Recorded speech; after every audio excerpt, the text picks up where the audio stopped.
ঢাকা বিশ্ববিদ্যালয়ের শহীদ মিনারে ইতিমধ্যেই হাজার হাজার শিক্ষার্থীরা ছাত্রলীগের বিরুদ্ধে প্রতিরোধ করে তুলেছে। রংপুরে পুলিশ লাশ ছিনিয়ে নিতেছিল পাকিস্তানিদের মতো, পুলিশের কাছ থেকে ছাত্ররা লাশ কেড়ে নিয়েছে। সেই লাশ নিয়ে পুরো রংপুর আজকে উত্তাল সমুদ্রে পরিণত হয়েছে। ঢাকা বিশ্ববিদ্যালয়, সায়েন্স ল্যাব, আলুবাজার, ওই প্রগতি সরণি, বিভিন্ন জায়গায় ছাত্ররা স্বতঃস্ফূর্ত ভাবে আন্দোলন চলছে। আমাদের রাজনৈতিক নেতৃবৃন্দ সকালে আহ্বান জানিয়েছেন, আমরা এখন আহ্বান জানাচ্ছি দেশের প্রধান রাজনৈতিক দল সমূহকে, এই যে ছাত্ররা সেই দ্বিতীয় মুক্তিযুদ্ধের সূচনা করেছে, এই দ্বিতীয় মুক্তিযুদ্ধে যদি আপনারা সিদ্ধান্ত নিতে ব্যর্থ হন, আপনাদেরকে করুণ পরিণতি বরণ করতে হবে।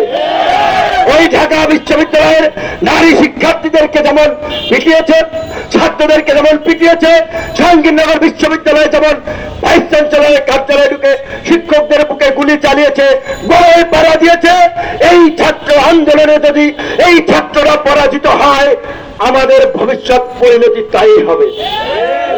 শেখ হাসিনাকে অ্যাডভোকেট তাজুল ভাই বলেছেন রেসিস্ট, এটাকে ভদ্র ভাষায় সমালোচনা।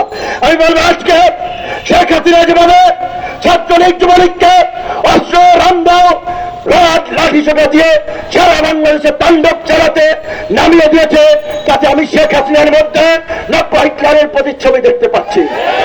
শেখ হাসিনা নব্য হিটলারে পরিণত হয়েছে, কাজেই এই নব্য হিটলারকে প্রতিহত এবং প্রতিরোধ করার জন্য সারা বাংলাদেশে যার যার জায়গা থেকে প্রতিরোধ করে তুলুন।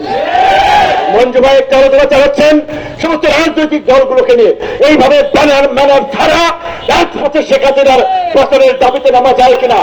আমরা গতকালকে এই প্রোগ্রাম থেকে আগামীকালকে কালো পতাকা মিছিল ঘোষণা করেছি। কর্মসূচি যাই হোক, যাদের সাথে আলাপ আলোচনা করে আগামীকালকে একসাথে নামা যায়। আমরা সারা দেশে শিক্ষার্থীদের উপরে অব্যাহত হামলা, হাসপাতালে হামলা এবং গুলি করে হত্যার প্রতিবাদে আগামীকালকে 11টায় কালো পতাকা মিছিলের জন্য মিলিত হব। আরো সবাইকে আমরা আহ্বান জানাবো, যার যার জায়গা থেকে রাজপথে নেমে পড়ুন। উত্তাল রাজপথ বিজয়ের হাতছানি দিচ্ছে। ভালো থাকবেন।